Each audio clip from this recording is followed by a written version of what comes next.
Wikipedia is the go-to destination for introductions to people, places, and things. Even the all-knowing Amazon Alexa calls on this digital encyclopedia. Alexa, who is Dr. Judy Mikovits?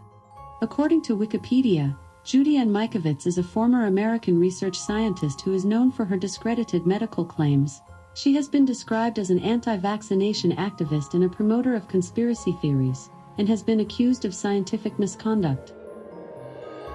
Wikipedia is supported by the Wikimedia Foundation, a non-profit parent organization with a long history of politically tied funders.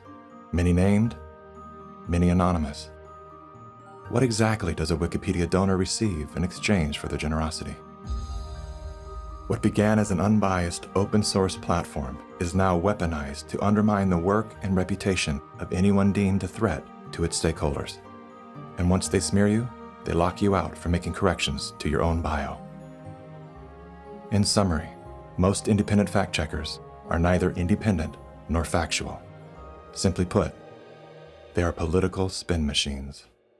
And so what they have done is they've decided that there's an approved narrative. If it is in line with the CDC's public pronouncements, and if it's in line with the World Health Organization public pronouncements, it is presumed to be correct. I don't have to remind many Americans that the Center for Disease Control was the one that said you should use DDT in your homes. Used right, it is absolutely harmless to humans and animals. Remember the name, DDT. It spells certain death. A scientific panel today reported that pesticides may indeed represent a grave threat to mankind. Remember the swine flu scare of 1976? That was the year the U.S. government told us all that swine flu could turn out to be a killer, and Washington decided that every man, woman, and child in the nation should get a shot to prevent a nationwide outbreak, a pandemic. Well, 46 million of us obediently took the shot. Did anyone ever come to you and say, there's the possibility of neurological damage if you get into a mass immunization program? No. No one ever did? No.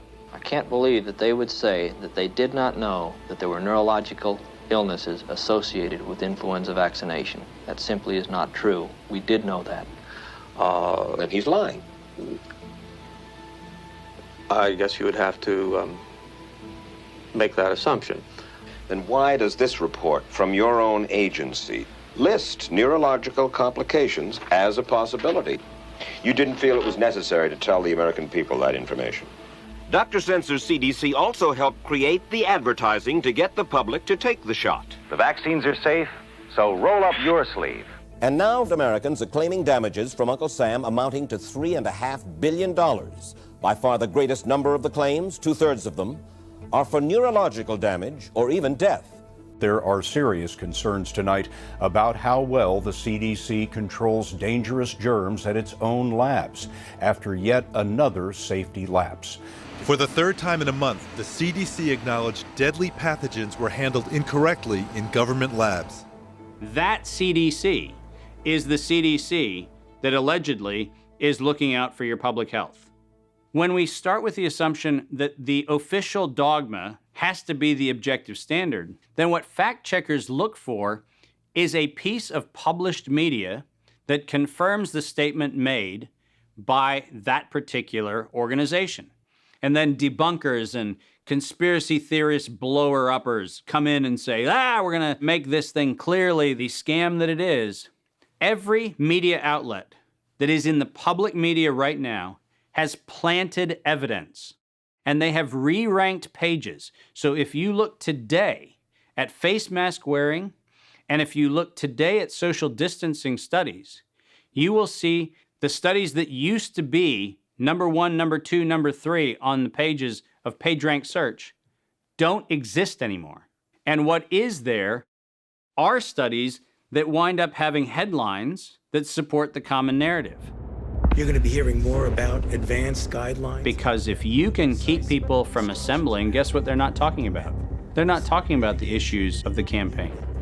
If you can keep people in their homes, the only source of information that you can have is what you curate for them. Now I know how to target my electorate. They're in the only place I allow them to be, being fed the only message I'm allowing them to hear, through a media that I control.